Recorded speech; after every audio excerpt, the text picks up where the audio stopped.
guys, Silent Cartographer here for 405th.com, and today we're going to be learning how to resin your helmet. Now I say we because this is actually my first project as well, but I've been out there, I've been looking at a lot of the different users, specifically Ben Streeper, as he goes by on 405th or on YouTube, Ice is Gonna Kill You. He's got some great videos, been looking at his.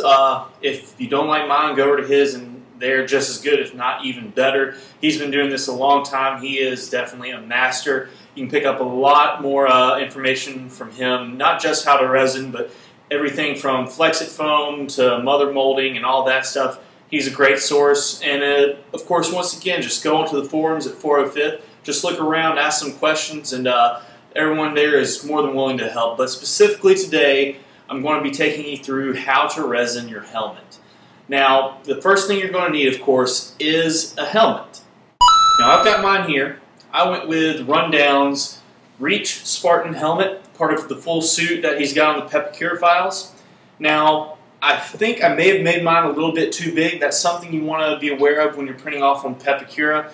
Make sure you scale it right. There's plenty of tutorials on 405th.com if you're interested in how to scale that properly.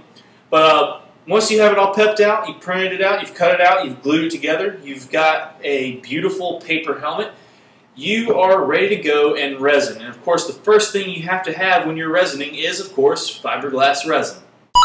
Now, you can get this for about a quart at any Home Depot for about $15. I'm going to let you take a closer look at it. I know everything's probably reversed. It's just the way my camera is. There's different brands. They all are pretty much about the same. Just make sure that you get about a quart is going to do you good. And of course, you need something to put it on with. And what you're going to use to do that is paintbrushes, of course. Now, I got these for about $1 each at Home Depot. I just went with the little bitty 1-inch ones. And you can go as big as you want, you can go as small as you want, but this 1-inch is going to be about exactly what you're looking at. Now, there's a couple schools of thought here. One is you can just buy a bunch of these, use your fiberglass, put it on there, and then when you're done, toss it. You don't need it anymore. It's going to harden.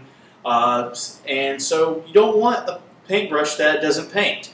However, there is another idea that if you actually look on the fiberglass resin's container, you'll see that it talks about acetone, which you can use to clean your paintbrushes. So what you may want to do is just, instead of buying a whole box of paintbrushes and throw them away every time you're done, just get 2, maybe 3, and then use one when you're done, clean it with the acetone, and then if you want to be working on it a little more than the time it takes for the paintbrush to dry, just let that one be dry and then use your other paintbrush and keep going, and then by the time you're done using that one and you clean it with the acetone, your original one should be ready to go.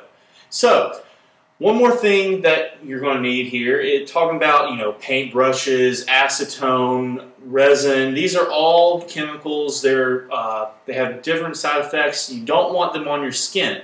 So the best way to keep them off of your skins, off your hands, is of course latex gloves. Now put these on and you'll be protected from pretty much anything: acetone, resin, zombie bites, nuclear fallout. You're good. Just buy you some latex gloves. They're good for anything.